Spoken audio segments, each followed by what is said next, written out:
Cześć, z tej strony Ucek, witajcie na moim kanale. Dzisiaj Samsung Galaxy Z Flip 5, czyli najnowszy składak mały od Samsunga, czyli seria Flip. Co potrafi, jak wygląda, pierwsze wrażenia. No cóż, różnice pewne są w porównaniu do poprzedniego modelu. Wiadomo, kształt i możliwości, czyli zmiany tutaj tych kolorów. Mnie trafiła taka wersja, ale tak naprawdę ten tył możecie mieć w dowolnym kolorze. Jest oczywiście najważniejszą kwestią chyba zmiany to tak naprawdę poza procesorem to wielkość. Otóż to tego tutaj wyświetlacza, którego macie z tyłu. Można go w różny sposób wywołać. Dwukrotnym stuknięciem, rozblokowaniem ekranu, pokazaniem swojej twarzy. No, nie wykryto. No, trzeba niestety mieć taki plus, że musicie widzieć to coś, a ja teraz to nagrywam, więc praktycznie mnie nie widzi. No i co? Dostajecie tutaj naprawdę fajny, wielki ekranek. W końcu ma to jakąś rację bytu i sens. Tu naprawdę możecie sobie dorzucić różnego rodzaju rzeczy, widgetów, co niemiara. Jak macie poinstalowane różne apki, czy to do Budsów, czy to do innych tematów, te widgety sobie tutaj dodajecie.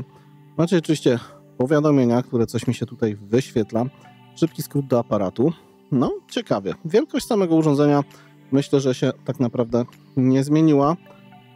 Wygląda praktycznie tak samo. Tak samo jest roztwierany. Ekran wewnętrzny wydaje się... Tutaj nie widzę za dużo zmian, bo pamiętam poprzednie dwie serie flipów. Też tutaj ten specyficznie zrobiony zawias, który wam troszkę może gdzieś tutaj o palce, że tak się wyrażę, zahaczyć. Jest folia na ekranie, co widzicie oczywiście. Na dzień dobry nie ruszać, nie zdejmować lepiej. No bo coś zawsze na tym ekranie musi być, żeby się nie poniszczył. Tak to fajnie. Metalowe ramki dookoła, zawiasik. Mam chyba wrażenie, że chodzi jakoś trochę luźniej. Albo jakieś takie wrażenie, że poprzednie wersje flipów chodziły trochę ciaśniej. Znaczy się, że nie był to taki wygodny ten zawias. No niestety wiadomo, palcowanie te sprawy to jest norma. No ale cóż, dobra. Przechodzimy do specyfikacji. Jak jesteśmy przy samych ekranach, czyli ten najmniejszy tutaj, którego macie, jest to 720 na 748, czyli jakieś tak naprawdę 3,4 cala. Oczywiście jeszcze macie szybki skrót na nim do wiadomo czego, do wszystkich ustawień, tematów z tym związanych. Ładny, jasny powiem. To jest jego jasność maksymalna oczywiście. Jest też oczywiście drugi ekran. Nie da się ukryć, że jest standardowym ekranem. Co do jeszcze tego myślę, że ważna rzecz, że tu jest Gorilla Glass Victus Plus. Ale typ ekranu oczywiście AMOLED 2X, jak to też ten, który mamy wewnątrz. Tu mamy 6,7 cala Full HD+, 2640 na 1080 ppi 425 i odświeżanie adaptacyjne od 1 Hz do 120. Oczywiście jasność jego sobie sprawdzimy później sprzętowo, jak to zwykle u mnie. Wydaje się on dosyć jasny. Jeżeli chodzi o sam system, co tu możemy zobaczyć, jeżeli chodzi o ekran, no to nie da się ukryć, że to są ekrany okładki. Nie o to mi chodziło. Gdzie my tu mamy? Wyświetlacz. Oczywiście jest jasny typ ciemny, no to już ciemny, standardowy AMOLED, każdy włącza. Jest to bezpieczne, oszczędne te sprawy. Prąd w telefonie mniej się zużywa jak czarny piksel, który nie świeci w AMOLEDzie, ale to już wiecie. Jest oczywiście regulacja ruchu. Sugeruję zostawić adaptacyjną, no bo to na pewno wydłuży wam życie baterii w waszym smartfonie, czcionki, tego typu tematy, wycięcie aparatu, czyli ta kwestia, no bo tu jest w ekranie niestety aparat, ułatwienie dostępu, co tu jest jeszcze wygaszony ekran, czułość dotyku, sugeruję sobie zawsze zwiększyć, taka moja sugestia, pasek nawigacji, ale gdzieś jakieś tematy związane z temperaturą, jest oczywiście balans bieli, zaawansowane. No spoko, można sobie tutaj poustawiać. Wstępnie ładnie ten telefon wygląda, jeżeli chodzi o kwestię ekranu. Kąty widzenia naprawdę super. Składanie, te sprawy. No jest ono widoczne, to już chyba każdy użytkownik flipów i wszelkiej maści składaków wie, że to zawsze tu będzie. Chociaż mam takie wrażenie, nie wiem, czy jest większe niż poprzedni model, musiał mieć je zestawione ze sobą, ale takie wyraźne jest, to się nie da ukryć. Co jest sercem naszego flipa? Mamy tutaj Snapdragona 8 Gen 2, czyli najszybszy chwilowo mobilny procesor z technologii 4 nanometrów, 8 GB pamięci LPDDR5 i 256 lub 512, jeżeli chodzi o pamięć wewnętrzną. Oczywiście, gdzie tu mamy dzyngiel, oczywiście najpierw chodziło mi o to, a teraz tak naprawdę o miejsce na kartę SIM. Jak to jest tutaj rozwiązane, to sobie od razu sprawdzimy. Jak to zwykle, możecie włożyć SIM-kę, w sumie chyba tylko jedną, jak dobrze widzę. Tak. Czyli jeżeli chodzi o Dual SIM, pewnie będzie to na zasadzie eSIM-a. Tutaj rozwiązane, jeżeli mnie pamięć nie myli. I cóż, jeszcze z wyglądu mikrofon. Tu oczywiście tylko miejsce na SIM-ki, anteny, mikrofony, USB typ C, głośnik. Przycisk, który jest również czytnikiem linii papilarnych, bo go nie macie w ekranie. No, szybki. Przyciski głośności. Rozblokowanie mordką. Bardziej z tych bezpiecznych. Trzeba po prostu się bardziej tutaj wychylić, żeby smartfon nie złapał. Tak to nie do końca łapie, tak jak niektóre smartfony z jakiegokolwiek kąta, czyli tu no wymaga więcej, czyli jest bezpieczniejszy. No to na pewno w pewien sposób można powiedzieć, że na plus. Jeżeli chodzi o co daje nam Samsung, to tak naprawdę jest praktycznie czystka, aż do tego momentu, bo resztę to ja sobie doinstalowuję do testów, więc plusem jest to, że jest czysty soft, to jak najbardziej na plus. System, chwilę temu coś przyszło nowego, więc jest to jak zwykle u Samsunga bardzo często i szybko aktualizowane, więc o to się nie musicie martwić. Co my tu mamy z ciekawostek, jeżeli chodzi o to, co jest w środku? Zobaczmy. Funkcje zaawansowane w lapsach. Wiele okien dla wszystkich. Panel typu Flex. Czyli spoko, można coś takiego dodać. Gdzie to będzie sobie działało w niektórych aplikacjach. Spoko, zobaczę, potestuję. Wiele okien to sobie odpalmy. Tak. No, czyli aplikacje dozwolone na tym ekranie. A dołóżmy sobie, pewnie. Czemu nie? Niech wszystko będzie. Więc warto sobie tutaj pogrzebać i popatrzeć. No, wiadomo, niektóre funkcje są eksperymentalne, mogą nie do końca działać, ale spoko. Kwestie jasności. Mały tip dla wszystkich. Już kiedyś zdradzałem, ale też powiem. Jak używacie tej funkcji, to wywalajcie apki, które mają stałe elementy, na przykład TikTok i ten jego tutaj element. Jak zostawicie TikToka tu odpalonego, no to ekran wam dużo nie podziała. To już wam mówię, będą wypalenia, więc z tego typu jakimiś bonusami, które daje Samsung, trzeba uważać. Po prostu. Będzie ładniejszy obraz, tylko że jeżeli coś jest statycznie i jest jaśniejsze, jeszcze bardziej szybciej się wypali i będzie problem. Już sprawdzone wiele razy, więc i przez wielu, więc lepiej sobie tutaj uważać na przykład w TikToku, bo to często ten element dodaj film się wypala tutaj. Co jeszcze tutaj z ciekawostek widzę? Patrzmy.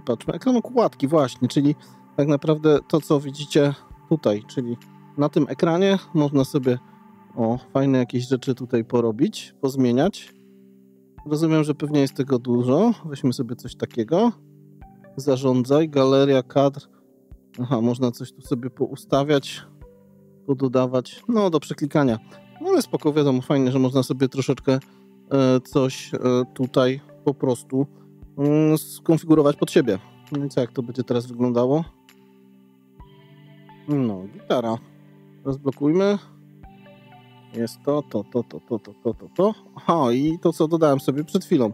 Czyli możecie sobie nawet i puścić YouTube'a z tego, otóż to małego dzynksla. Fajny bajer, przydatna funkcja. Na pewno można sobie tylko postawić, jak ktoś nie ma YouTube Premium, że mniejsza część ekranu się zużywa, muza cały czas leci. Powiem, że sprytnie. Można to rozwiązać w taki sposób, bo wiadomo, reklamy wszędzie, a na Premium nie ma. Można w Premium możecie oglądać na wyłączonym, a tak to mniej zżera ekranów, baterii, ten ekran niż ten duży włączony. Fajny tip, już mi przyszedł do głowy. Co dalej, jeżeli chodzi o samą kwestię tego smartfona? Myślę, że porozmawiajmy o tym, co jest z tyłu, czyli tak naprawdę aparaty. Co my tutaj mamy? Mamy główne 12 megapikseli dual pixel z optyczną stabilizacją obrazu światło 1.7. Macie ultraszerokokątne 2.2, jeżeli chodzi o światło i szerokością 123 stopnie. I macie aparat przedni, czyli ten tak naprawdę tutaj 10 megapikseli, 2.4 światło. No i co tutaj Samsung nam daje, jeżeli chodzi o możliwości? No to jakieś się można było domyśleć, że jest szeroko, no to macie szerokie standardowe 2, no to już są wiadomo cyfrowe tematy. 10. Coś jeszcze jest? Nie, do 10 tylko zoom. Dobra, spoko. Tryby, no to jak w Samsungu, portretówka, zdjęcia, wideo więcej. To wszystko tutaj widać, co można jeszcze porobić. Nie będę tego omawiał, wiadomo. Sprawdźmy przechodzenie między aparatami, czy jest płynne. No jest skok. Jak zawsze, między soczewkami. Dobra. Na pewno fajną rzeczą, którą tutaj możecie sobie zrobić, to jest mianowicie zgięcie go. Weźmy sobie tutaj, zróbmy szeroki kąt. No i wiecie, macie tutaj ustawienia, a tu macie część związaną z tym, co jest do roboty. Możecie sobie to zrzucić i mieć to u góry albo w drugim, wiecie, przerzucać między tym. Możecie też przerzucić, czekajcie, bo wyłączyłem. Możecie sobie anuluj, tu jest to, podgląd i macie podgląd na tym ekranie, co się dzieje. O, widać tutaj. No, spoczko, czyli macie 2 podglądy tak jakby, czyli stawiacie fona w ten sposób i siebie możecie nagrywać, widzicie wszystko, co się dzieje. Ustawienia na przykład, nie wiem, do jakichś wideo rozmów pod odpowiednim kątem. Bajer, spoko, przydatne. I co tu jeszcze mamy, jeżeli chodzi o kwestię fotografii? Słuchajcie, bo ja się tutaj poprzełączałem. Dobra, mi nie było widać, bo po co? Reszta trybów, wszystkie tematy z tym związane, więc no tutaj za dużo. Tak jak w każdym Samsungu wszystko jest. Nie będę tłumaczył, każdy chyba kiedykolwiek miał Samsunga to ogarnie. Nagrywanie jest 4K w 60 klatkach maksymalnie. Cyfrowy zoom jest do 8. No to już wam wcześniej powiedziałem. Co z tematów, których brakuje? Na pewno ładowarki. Jest tylko kabelek. Niestety tak to Samsung tutaj rozwiązuje. Mamy szybkie ładowanie. Szybkie. 25 W. Ładowanie indukcyjne 15 W. No dobra, niech będzie. Mogłoby być troszeczkę szybciej z tym ładowaniem, bo to naprawdę bardzo wolno. Trzeba to przyznać. Tak jak już powiedziałem wam, jest SIM plus eSIM, jeżeli chodzi o kwestię karty SIM, czyli możecie mieć 2 numery, ale jeden jest na eSIM-ie. Jeżeli chodzi o oczywiście 5G, no to mamy, jest Wi-Fi do standardu już 7, czyli jest AX, A7, nie pamiętam jaką ma literę, ale że to jest kolejny już standard, nie przypomnę sobie w tym momencie, ale wiecie o co chodzi. Bluetooth wersji 5.3, GPS-y, a GPS-y, wszystko jest jak najbardziej tutaj na pokładzie. Jest NFC, no bo jak ma być inaczej. Oczywiście mamy głośniki stereo, czyli nam gra tu i gra to. Jest wsparcie w dekodowaniu atmosowym dla 2 głośników oczywiście. Jeżeli chodzi jeszcze o kwestię zabezpieczeń, bo to myślę, że też ważna sprawa, jeżeli chodzi o kwestię szkieł, czyli tutaj macie tak naprawdę Gorilla Victus tu tutaj, Gorilla Victus z przodem tak naprawdę i Gorilla Glass 3 na tylnym aparacie, czyli domyślam się, że tu są na tych szkłach chyba na aparatach, jeżeli patrząc dobrze na specyfikację. Nie ma IP68, jeżeli chodzi o wodoszczelność, półoszczelność, tylko wodoszczelność na poziomie IPX8, czyli wiadomo, ten telefon nie da wody i nic z tych rzeczy, no bo to chyba jest oczywiste z racji zawiasu i konstrukcji, która jest w taki sposób rozwiązana. No więc wstępnie tak to wygląda, a jeszcze też ważna sprawa, że właśnie zobaczmy w niektórych aplikacjach, ale akurat nie w YouTubie, chyba że sobie odpalimy. Nie, też to tutaj nie działa. Co w większości pewnie natywnych Samsungowych, gdzie mamy na przykład galerię. Nie, tu jest to co dodałem, że możecie sobie korzystać z myszki na przykład. Widzicie, co tu się dzieje? Że możemy sobie wykorzystać tą część jako na przykład panel dotykowy i macie jakby komputer. No, ciekawostka. Jak się rozprostuje, to już to znika. Zobaczmy, czy gdzieś to jeszcze można użyć. Pewnie w Samsungowych aplikacjach tak. Chociaż nie, w każdej. Widzę, że można po prostu podzielić ekran na pół i mieć myszkę. No ale faktem zostaje nam to No nie za dużo. No są też jeszcze skróty do innych rzeczy, możecie robić. No ja to obczaję już bardziej przy recenzji, no ale Bayer naprawdę fajny, że coś takiego można sobie tutaj porobić. Tyle. Ja biorę się za testy. Samsung wydaje się ciekawy, mały, fajny. Tyle. Samsung Galaxy Z Flip 5. Z tej strony Łucek. Trzymajcie się ciepło. Hej.